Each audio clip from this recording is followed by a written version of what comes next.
안녕하세요. 저는 올해 72세 박순자입니다. 지금 제가 앉아 있는 이곳은 토런스에 있는 제 콘도 거실이에요. 통창 너머로 보이는 풍경을 바라보며 모닝커피를 마시고 있는데 정말 마음이 평온합니다. 9개월 전만 해도 상상도 못했던 이 자유로움과 편안함을 느끼고 있어요. 그때 제가 내린 결정이 얼마나 옳았는지 지금 돌이켜보면 정말 잘한 일이었다는 생각이 듭니다. 오늘은 여러분께 제 이야기를 들려드리고 싶어요. 혹시 저와 비슷한 상황에 계신 분들이 있다면 조금이나마 도움이 되었으면 하는 마음입니다. 1980년 저는 당시 8살이었던 아들 민호와 함께 이 땅에 발을 디뎠습니다. 간호사로 일했던 저에게 미국 이민은 새로운 기회였지만 동시에 큰 도전이기도 했어요. 혼자서 아이를 키우며 생계를 꾸려나가야 했거든요. 민호 아버지는 아이가 3살 때 교통사고로 세상을 떠났어요. 그래서 저희 모자는 정말 끈끈한 사이였습니다. 처음 몇 년은 정말 힘들었어요. 영어도 서툴렀고 한국에서의 간호사 경력을 인정받기까지 여러 시험을 다시 봐야 했어요. 하지만 포기할 수 없었죠. 민호에게 더 나은 미래를 주고 싶었거든요. 낮에는 병원에서 일하고 밤에는 영어 공부를 했어요. 주말에는 민호와 함께 도서관에 가서 숙제를 도와주었죠. 세월이 흘러 민호는 우수한 성적으로 의대에 진학했어요. 정말 자랑스러웠습니다. 그동안의 고생이 전부 보상받는 기분이었어요. 저도 간호사로서 안정적인 자리를 잡았고 작은 아파트에서 시작해서 조금씩 부동산 투자도 하게 되었어요. 검소하게 살며 모은 돈으로 하나씩 매입했죠. 사실 많은 분들이 모르시는데 저는 현재 토런스와 가디나 지역에 작은 아파트 3채를 소유하고 있어요. 간호사 은퇴연금과 함께 경제적으로는 꽤 여유가 있는 편입니다. 2015년 민호가 레지던트를 마치고 정식 의사가 되었을 때 저는 정말 행복했어요. 그리고 그해 가을 민호가 리사라는 여자분을 소개해 주었습니다. 리사는 한국계 3세로 부모님도 의사 부부였어요. 처음 만났을 때 참 예의 바르고 착해 보였어요. 한국어는 잘 못했지만 저에게 코리안 맘이라고 부르면서 친근하게 다가와 주었거든요. 결혼식도 정말 아름다웠어요. 한국 전통 예식과 미국식 예식을 함께 했는데 리사가 한복을 입고 패백을 드릴 때는 정말 감동적이었습니다. 이제 진짜 가족이 되었구나 싶었어요. 신혼 초에는 정말 화목했어요. 리사도 저를 친엄마처럼 대해주었고 저 역시 딸을 얻은 기분이었죠.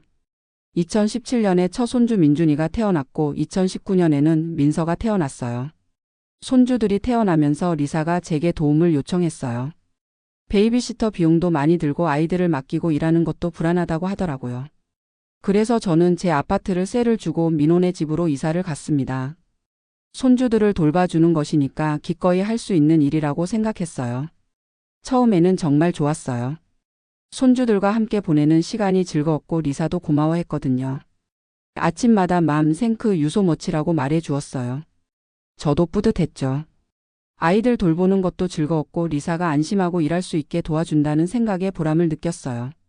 그런데 시간이 지나면서 뭔가 달라지기 시작했어요. 처음에는 아이들 돌보는 것만 도와달라고 했는데 점점 집안일도 제가 하게 되었어요. 빨래, 청소, 요리까지요. 리사가 맘이 집에 계시니까 같이 하시면 되잖아요 라고 말하더라고요. 뭔가 이상했지만 가족이니까 당연한 거라고 생각했어요. 그러다가 리사의 태도가 점점 달라지는 것을 느꼈어요. 처음에는 혹시 괜찮으시면 하고 부탁했던 것들이 나중에는 이것 좀 해주세요 하고 당연하게 시키는 식으로 바뀌었어요. 고맙다는 말도 점점 줄어들었고요. 심지어 제가 실수라도 하면 왜 이렇게 하셨어요? 하고 짜증을 내기도 했어요. 주변 한인 친구들에게 이야기해도 다들 비슷한 경험이 있다고 하더라고요. 며느리들이 다 그래 참고 넘어가야지 하면서 위로해 주었어요. 저도 그러려고 노력했어요. 아마 리사도 육아와 일을 병행하느라 스트레스가 많을 거라고 이해하려고 했죠. 하지만 2022년 봄 갑작스러운 일이 벌어졌어요. 리사가 3기 대장암 진단을 받은 거예요. 정말 청천벽력 같은 소식이었어요. 아직 30대 중반인데 이런 일이 생기다니 저희 가족 모두 충격에 빠졌어요. 더 큰 문제는 치료비였어요. 리사의 보험으로는 커버가 안 되는 부분이 많았고 결국 $90,000라는 거액이 필요했어요. 민호는 이제 막 개업한 상태라 그런 목돈이 없었어요. 학자금 대출도 아직 남아 있었고 집 모기지도 있었거든요. 저는 며칠 밤을 잠 못 이루며 고민했어요. $90,000면 제 은퇴 자금의 상당 부분이에요. 하지만 며느리가 죽을 수도 있는 상황에서 돈을 아낄 수는 없었어요. 손주들에게는 엄마가 필요하고 민호에게는 아내가 필요하잖아요. 그래서 결국 제가 그 돈을 대기로 했어요. 은행에 가서 정기예금을 깨고 주식도 일부 정리했어요.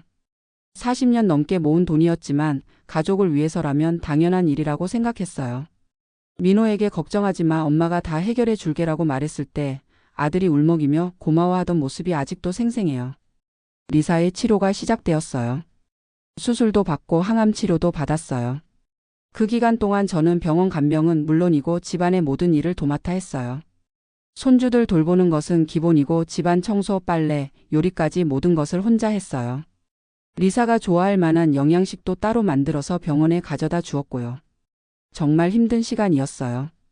저도 이미 70이 넘은 나이인데 젊은 사람도 힘들어할 일들을 혼자 다 하려니 몸이 나만하지 않았어요. 하지만 며느리가 빨리 낫기를 바라는 마음 하나로 버텼어요.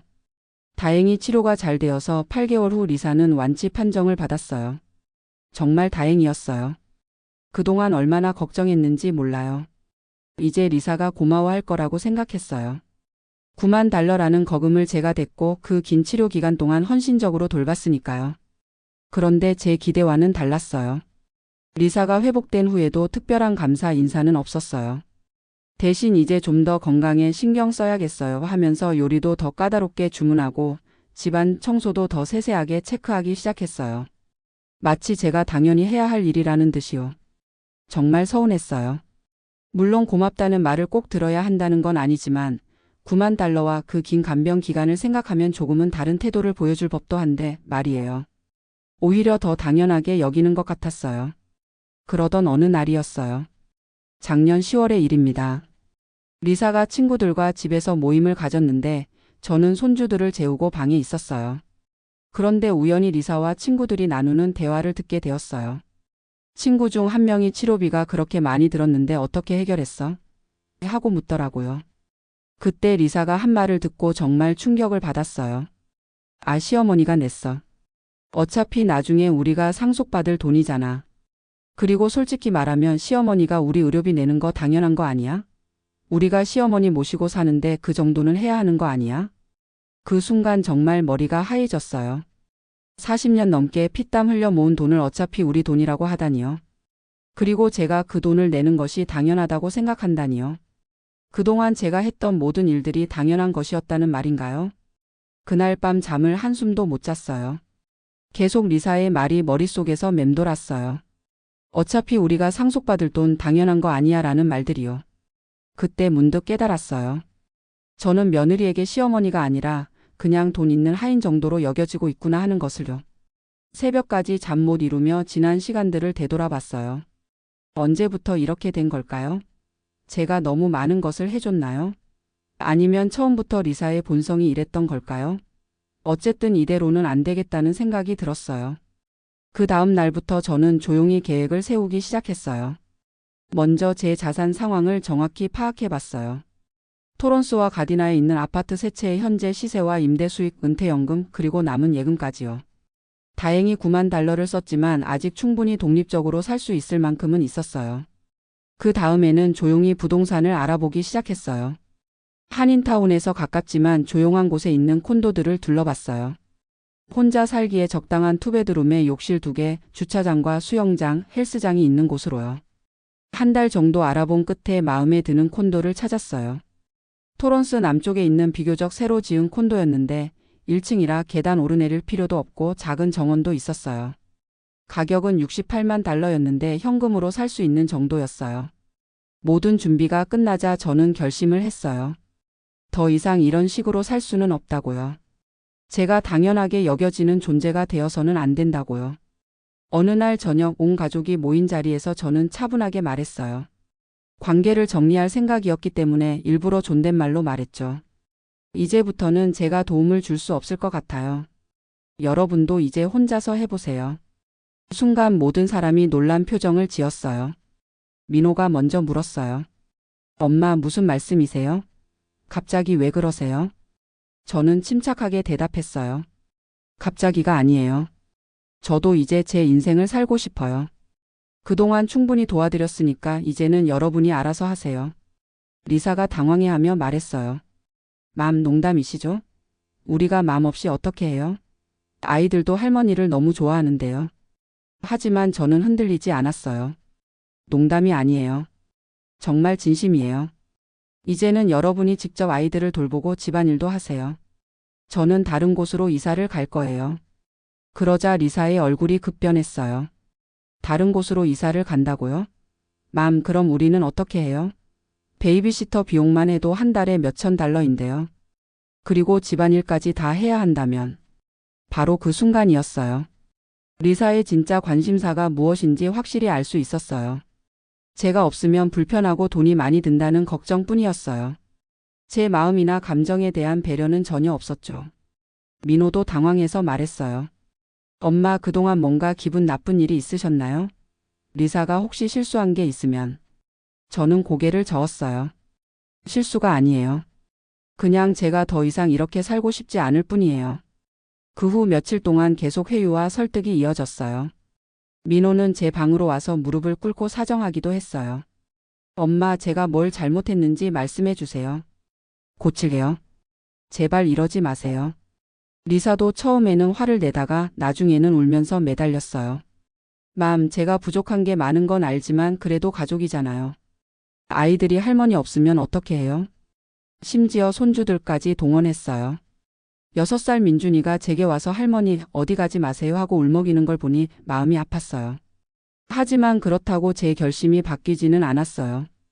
가장 충격적이었던 건 리사가 제 경제력을 완전히 오해하고 있었다는 거였어요. 어느 날 리사가 제게 와서 이런 말을 했어요. 맘, 솔직히 말씀드릴게요. 맘이 나가시면 맘도 어려우실 거잖아요. 연금만으로는 혼자 살기 힘드실 텐데요. 우리가 맘을 부양해 드리는 거니까 서로 도와가며 사는 게 맞지 않을까요? 그 순간 저는 깨달았어요. 이 사람들이 저를 경제적으로 의존적인 존재로 생각하고 있구나 하는 것을요.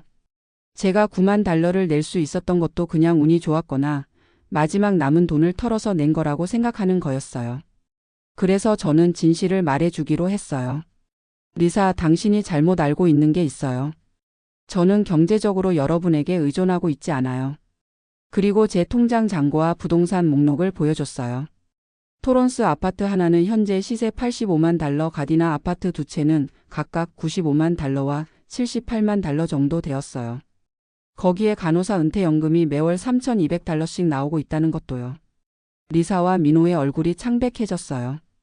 특히 리사는 완전히 당황한 표정이었어요. 이런 게 있는 줄 몰랐어요. 그럼 맘은 정말 혼자서도 충분히 사실 수 있는 거네요? 그렇죠. 저는 여러분을 도와준 것이지 여러분에게 얹혀 산 게 아니에요. 그 순간 방 안의 분위기가 완전히 바뀌었어요. 그제서야 리사가 자신이 얼마나 큰 실수를 했는지 깨닫기 시작한 것 같았어요. 하지만 이미 늦었어요. 제 마음은 이미 결정되었거든요. 이사 준비는 생각보다 빠르게 진행되었어요. 콘도 계약을 마치고 가구도 새로 주문했어요. 40년 넘게 모은 물건들 중에서 정말 필요한 것들만 추려서 가져가기로 했어요. 나머지는 민호네에 두고 오거나 기부했어요. 이사 당일 마지막 짐을 차에 실으면서 정말 홀가분한 기분이었어요. 손주들이 울면서 매달렸지만 저는 단호했어요. 할머니는 멀리 가는 게 아니야. 가끔 보러 올게. 하지만 이제는 할머니도 할머니만의 집에서 살고 싶어. 새집 첫날 밤 저는 정말 오랜만에 깊이 잠들었어요. 아무도 저를 깨우지 않았고 아무 걱정 없이 푹 잘 수 있었어요. 아침에 일어나서 제가 마시고 싶은 커피를 마시고 제가 보고 싶은 TV 프로그램을 봤어요. 정말 자유로웠어요. 며칠 후부터 새로운 일상이 시작되었어요. 한인 시니어 센터에서 봉사활동을 시작했고 요가 클래스에도 등록했어요. 그동안 하고 싶었지만 못했던 활동들을 하나씩 시작한 거예요. 시니어 센터에서 만난 분들은 저를 정말 존중해 주셨어요. 40년 넘게 간호사로 일한 경험을 바탕으로 건강 상담 봉사를 하게 되었는데 많은 분들이 제 조언을 고마워해 주셨어요. 이런 느낌이 얼마나 오랜만인지 몰라요. 한편 민호네 집에서는 예상했던 대로 큰 혼란이 벌어졌어요. 리사는 베이비시터를 구해야 했는데 한 달 비용만 4,500달러가 나왔어요. 집안일도 클리닝 서비스를 불러야 했고 아이들 픽업과 드롭오프도 직접 해야 했죠. 2주쯤 지났을 때 민호가 전화를 했어요. 엄마, 정말 힘들어요. 리사도 스트레스 받고 아이들도 할머니를 찾고 다시 돌아와 주실 수 없을까요? 하지만 저는 단호했어요. 민호야, 엄마는 이제 엄마 인생을 살고 싶어. 너희도 이제 독립해서 살아야 할 때야. 한 달쯤 지나서 리사가 직접 찾아왔어요. 제법 초라한 모습이었어요. 맘, 제가 잘못했어요. 그동안 맘이 해주신 일들이 얼마나 큰 도움이었는지 몰랐어요. 정말 죄송해요. 그제서야 진심 어린 사과를 하더라고요. 하지만 저는 여전히 돌아갈 생각이 없었어요. 사과는 고마워요. 하지만 저는 이제 이 생활이 좋아요. 그럼 가끔이라도 와서 도와주실 수 없을까요? 아이들이 할머니를 너무 보고 싶어 해요. 저는 조건을 제시했어요. 아이들하고만 따로 만날게요. 일주일에 한 번 정도 제 집에서나 바깥에서요. 하지만 집안일이나 베이비시팅은 더 이상 안 해요. 그렇게 새로운 관계가 시작되었어요. 매주 토요일마다 손주들과 공원에 가거나 제 집에서 함께 시간을 보내요. 아이들도 처음에는 서운해했지만 이제는 할머니 집에 놀러 오는 것을 즐거워해요. 민호와는 예전 관계를 많이 회복했어요. 아들은 처음에 충격을 받았지만 나중에는 제 결정을 이해해 주었어요. 엄마, 그동안 너무 당연하게 생각했나 봐요. 엄마도 엄마만의 인생이 있는 건데. 하지만 리사와는 아직도 어색해요. 가끔 만나긴 하지만 예전처럼 가까운 사이는 아니에요. 리사도 저를 대하는 태도가 조심스러워졌지만 근본적으로 달라진 것 같지는 않아요. 무엇보다 제가 시니어 센터에서 하는 봉사활동이 정말 보람이 있어요. 새로 이민 온 어르신들께 병원 동행 서비스를 해드리고 건강 상담도 해드려요. 제 경험과 지식이 정말 도움이 되고 있다는 걸 느낄 때마다 뿌듯해요. 또 요가 클래스에서 만난 친구들과도 가끔 여행을 가요. 지난달에는 라스베이거스에 1박 2일로 다녀왔어요. 정말 오랜만에 제 돈으로 제가 하고 싶은 일을 한 거였어요. 지금 돌이켜보면 그때 그 결정을 내린 게 정말 잘한 일이었다고 생각해요. 만약 그대로 계속 살았다면 저는 평생 당연하게 여겨지는 존재로 살았을 거예요. 제 가치를 제대로 인정받지 못한 채로요. 물론 처음에는 무섭기도 했어요. 70이 넘은 나이에 혼자 사는 게 과연 괜찮을까 하는 걱정도 있었고요. 하지만 해보니까 전혀 문제 없었어요. 오히려 더 건강해진 것 같아요. 스트레스가 줄어서인지 밤에도 잘 자고 입맛도 좋아졌어요. 무엇보다 제 자존감이 많이 회복되었어요. 시니어 센터에서 만난 분들은 저를 순자 선생님이라고 부르며 존경해 주세요. 젊은 자원봉사자들도 제게 와서 인생 조언을 구하기도 해요. 이런 대접을 받은 지가 정말 오래되었어요. 얼마 전에는 정말 기분 좋은 일이 있었어요. 제가 건강 상담을 해드린 80세 할머니께서 저에게 이런 말씀을 하시더라고요. 순자 씨 덕분에 혈압약을 제때 먹게 되었어요. 정말 고마워요. 순자 씨 같은 분이 있어서 우리가 얼마나 든든한지 몰라요. 그 말을 듣는 순간 정말 뿌듯했어요. 이게 바로 제가 원했던 삶이구나 싶었어요. 누군가에게 당연하게 여겨지는 게 아니라 진심으로 고마워하고 존중받는 존재로 사는 것 말이에요.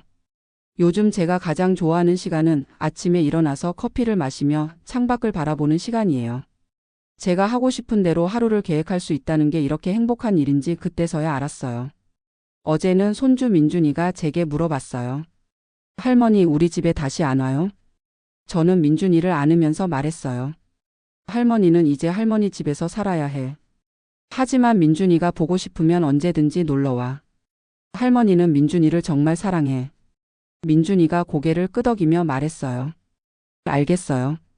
할머니가 행복하면 저도 좋아요. 아이들은 정말 순수해요. 어른들과 달리 조건 없이 사랑해 주거든요. 지금 제 나이 72세예요. 앞으로 몇 년을 더 살지는 모르겠지만 남은 시간만큼은 제대로 살고 싶어요. 누군가의 당연한 희생이 아니라 저 자신으로서 가치 있는 삶을 살고 싶어요. 혹시 저와 비슷한 상황에 계신 분들이 있다면 꼭 말씀드리고 싶어요. 나이가 많다고 해서 당연히 희생해야 하는 건 아니에요. 우리도 존중받을 권리가 있어요. 우리의 도움이 당연한 게 아니라 감사해야 할 일이라는 걸 가족들이 알게 해야 해요. 물론 쉬운 결정은 아니었어요. 특히 손주들을 떠나는 게 가장 어려웠어요. 하지만 그렇게 하지 않았다면 저는 평생 불만을 품고 살았을 거예요. 그게 손주들에게도 좋지 않잖아요. 지금은 정말 만족스러워요. 제가 원하는 때에 손주들을 만나고 제가 하고 싶은 봉사활동을 하고 제가 만나고 싶은 사람들과 시간을 보내요. 이게 진짜 제 인생인 것 같아요. 며느리 리사도 요즘은 많이 달라진 것 같아요. 예전처럼 당연하게 여기지 않고 제가 뭔가 도움을 줄 때마다 고마워해요. 아마 제가 없어봐야 제 소중함을 알게 된 것 같아요. 하지만 저는 예전으로 돌아갈 생각은 없어요. 한번 깨어진 신뢰는 쉽게 회복되지 않거든요. 그리고 무엇보다 지금 이 자유로운 삶이 너무 좋아요. 오늘도 오후에는 시니어 센터에서 새로 오신 분께 병원 동행 서비스를 해드릴 예정이에요. 그분이 언어가 서툴러서 의사와 소통하기 어려워하시거든요. 제가 도움을 드릴 수 있어서 기뻐요. 그리고 저녁에는 요가 클래스 친구들과 저녁 식사 약속이 있어요. 다들 저와 비슷한 나이의 분들인데 각자 흥미로운 인생 이야기를 갖고 계세요. 함께 있으면 정말 즐거워요. 이렇게 제 이야기를 마무리하면서 다시 한번 말씀드리고 싶어요. 나이가 들었다고 해서 우리의 가치가 떨어지는 건 아니에요. 오히려 오랜 경험과 지혜로 더 소중한 존재가 된 거예요. 그런 우리를 당연하게 여기는 사람들에게는 분명히 말해야 해요. 우리도 존중받을 권리가 있다고요. 여러분도 혹시 비슷한 상황이라면 한 번쯤은 진지하게 생각해 보세요. 이대로 계속 사는 게 정말 맞는 건지 아니면 용기를 내서 변화를 시도해 볼 건지 말이에요. 저는 제 선택을 전혀 후회하지 않아요.